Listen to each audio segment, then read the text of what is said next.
Okay, welcome to module 3.5, and this is a module on intrusion and intrusion detection. Now this is also something that we are going to cover in little bit superficially, because this is by itself is a subject, and it could actually be an entire course, because there are lots of different techniques and so on. But just to give you an idea about intrusion detection, we are going to go through a number of topics that are involved in intrusion detection. So what is an intrusion? An intrusion is an attempt to break into your system or misuse your system. So they may come from outside of the network, or they might be legitimate users of your network, and intrusion could be physical, system, or remote intrusion. So physical intrusion could be that somebody just takes your computer and starts using it. That's a different type of intrusion than the intrusion that happen by compromising your system or remotely getting into your system.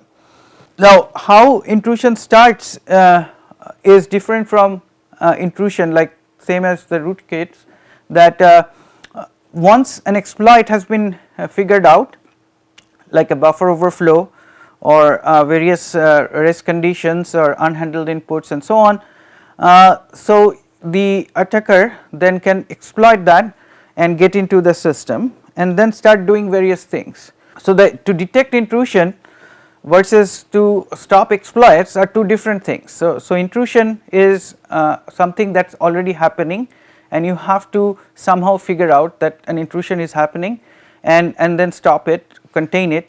So there are two main approaches to intrusion detection. One is signature based. So in signature based, the system looks for attack signatures, and it's basically patterns that they have detected in a, for example, in a honeypot or some other systems or already known attacks and so on, and then use them as signature and then try to match that signature. For example, if somebody is making too many login attempts on your machine, a simple intrusion detection mechanism that is there in most machines is that it will lock you out, right. So sometimes it's actually inconvenient because we forget our password, but in general that's a very simple signature based intrusion detection, that if somebody is not able to type their password for several times, then most probably it's an intrusion attempt, but there is a possibility of false positive, which means that when it is not really an attack, when you really forgot the password, you can still be locked out. Now anomaly based detection is a use of machine learning techniques to compare or somehow classify the ongoing behavior from the normal nominal behavior, right. So in that case, the machine learning system or the intrusion detection system based on machine learning has to observe the system in its nominal behavior, and as well as during non-nominal, which is intruded behavior, and then it has to somehow classify that this behavior is not similar to what normally happens, and that could be, and very simple example could be that a intrusion detection system might first learn that during this time of the day you always use your computer, you make connections to certain websites, you open up socket connections and so on, a TCP connection and so on, but during these hours at night you don't, and then one day if it happens, then an intrusion an anomaly will be detected and alert will go out and things like that, but normally it's not that simple. So as I said that the different ways of classifying IDS, one is how the what are the techniques that are being used, or what are the algorithmic techniques that are being used, so anomaly detection versus signature based detection, and then where the intrusion detection system is placed. According to that you can also do classification like host based versus network based intrusion detection. So, we already talked about anomaly based IDS, and this is a big topic. Even behavioral anomalies, how somebody types on the keyboard can be learned using machine learning techniques and then compared against the typing speed and typing behavior, and that will create an alarm. Or it could be something with the network connections that are being made, or what kind of commands are being run on your system. You could actually create various machine learning techniques. The drawbacks of anomaly based detection system is that it might have lot of false alarms, or what we call false positives, because you are going to as in the case of forgetting your password, many times you are assuming that any different behavior one day, or any kind of different unusual commands and so on is a sign of an attack or intrusion, which may not be the case. However, anomaly based detection is good for 0-day attacks or unknown attacks, that the modes of attacks that are not known yet. That cannot be done with signature based IDS, because signature based IDS would always depend on what has happened in the past. So, anomaly based detection is a necessary tool.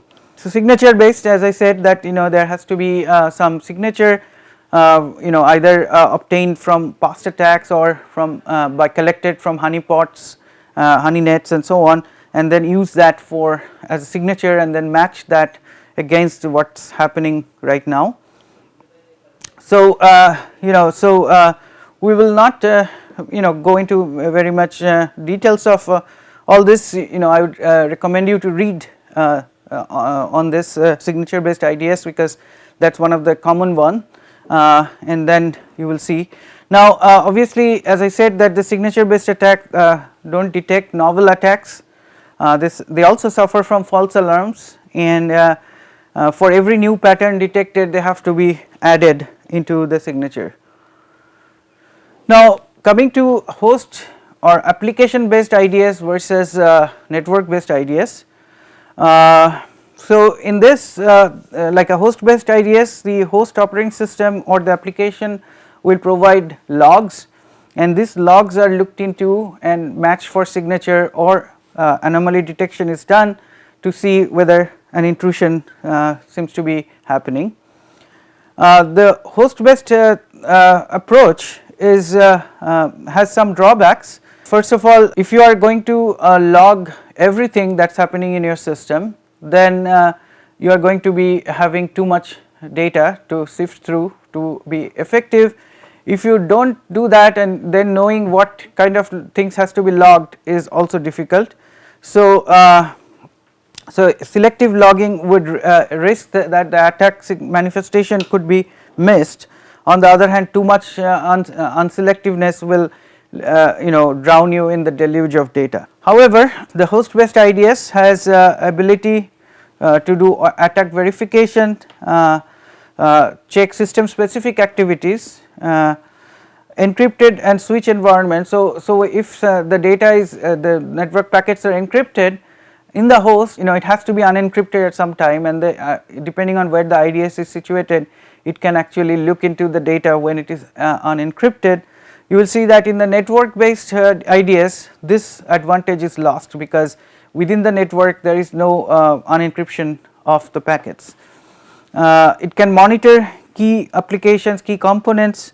It can do almost real time detection and response, and no additional hardware will be needed. Sometimes we do stack based IDS, where IDS is integrated closely with the TCP/IP stack. So, the packets are watched carefully, and this is what we have been doing here in one of our projects. We are actually looking for very specific type of packets which are anomalous and which seem to be of the nature that it is either scanning the network, which is suspicious, or it is actually targeted for an IP address that is not being used in our system, what we call the darknet traffic. So network based IDS actually it's actually put in the router, and this basically looks at the network traffic, and it can have a better horizon because it can actually look at many machines that are connected to the network.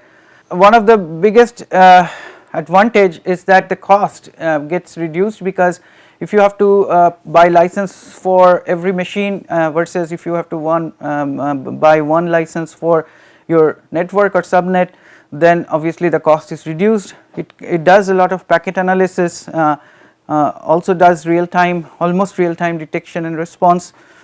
It can do malicious intent detection, especially in the network behavior, and it is independent of what operating system the hosts are using.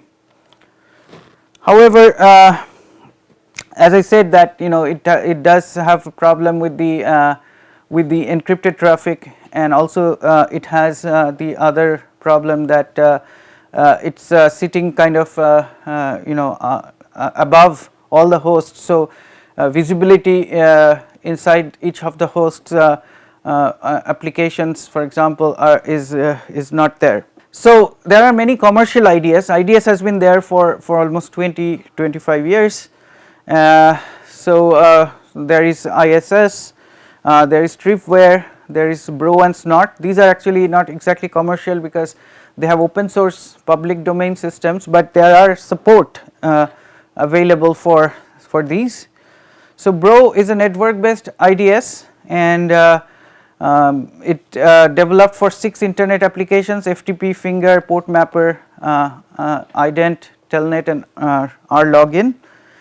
And so it's high speed, large volume monitoring capability, no packet filter drops. Now, so this is one of the important things that we also have noticed, that when we do this kind of a packet inspection, at least the header inspection, oftentimes that takes too much time, especially if the volume of the packets is too high, and in that case you have to do special techniques, maybe also at the kernel level, to actually get the right efficiency to not cause any packet drop, because if you are dropping packets, then you might actually drop the packet that is the offending packet and you were supposed to catch. It does real time notification. It separates policy from mechanism. So the architecture of IDS has been evolving over time. So remember that in the beginning we said that in security you have to first decide on a security policy, and then you have to enforce that policy, and for enforcing the policy has to be described in a formalized language, so that you can derive the filters and derive the various monitors and checks based on the policy. So most modern day IDSs have policy scripting language. It has policy engines that basically take this policy for formal description of the policy, create various kinds of filters and monitors, and then apply them on the data. So Bro is one of those, and it is extensible, so you can add your own rules and filters. So this is kind of the structure. So you have a policy script interpreter, you have an event engine, and then these are the packet capturing structures. So policy script interpreter decides what events are to be created that has to be subscribed to. So not every packet is of interest. So what packets constitute an event of interest to the Bro, and sometimes this event could be actually multi-packet sequences and things like that. So what events are to be captured and so on is actually placed in the event engine, and then when the packets are captured, the event engine gets the packets, and then based on what events it's looking for, it decides whether some sequence of packets or some packet itself is an event, and then it gives it to the policy script interpreter, and the policy script interpreter then tries to see whether a particular security policy has to be flagged. So libpcap of Bro is basically what is used for the packet capture, and so libpcap is very common these days. The event engine, as I said, is basically deciding what makes an event, what makes up an event. An event could be that, you know, as an RST packets are or TCP SYN packets are coming in beyond a number of beyond a threshold. So that may actually be an event. An event could be that some IP address, some packet bound for a particular IP address is arriving. That could be an event. So it could be a single packet based event, or it could be multiple packet based events. It could be actually a regular expression on the packet's symbolic regular expression to actually match to actually create an event. So it has a obviously for TCP handler, so that it can actually look for, you know, connection states.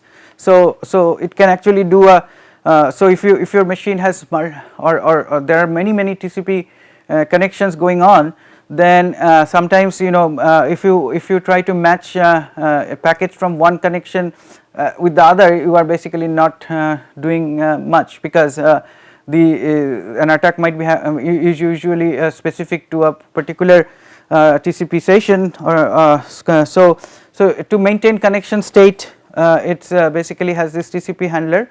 And the policy script interpreter, as I said, that you know, receives the events generated by event engines, and the language here is called the Bro language, which generates events, and adding new functionality to Bro is basically adding a new protocol analyzer in the event engine, and then writing new event handlers. So if you decide that, okay, here is a thing that I don't want to happen in my system, that this particular port must not be, you know, there should not be a external you know, connection request to this particular port, then you can actually write the a special protocol analyzer, which basically always looks at the sequence of events and look for that particular request with that particular matching port number.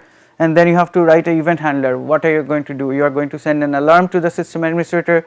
You are going to you know, drop the packet and do nothing, things like that. So the future of IDS would be to integrate the network and host based IDS for better detection, and developing schemes for detecting novel attacks. So the attacks that rather than individual instantiation. So one approach to that is happening now is based on deep learning. So you want unsupervised learning on network packet data to actually figure out classification of various kinds of phenomena in the network. So that brings us to the end of lecture 3. So we talked about a lot about VM based isolation, a little bit about subverting VM, and we talked about fault isolation, software fault isolation. We talked about rootkits, and we talked about intrusion detection. So you didn't go into you know, very detailed description of any of these, but these are the things that you have to be aware of and may have to use it you know, if you are in the security profession. So next we'll go into the browser security, and look into how confinement and isolation happens inside a browser. All right.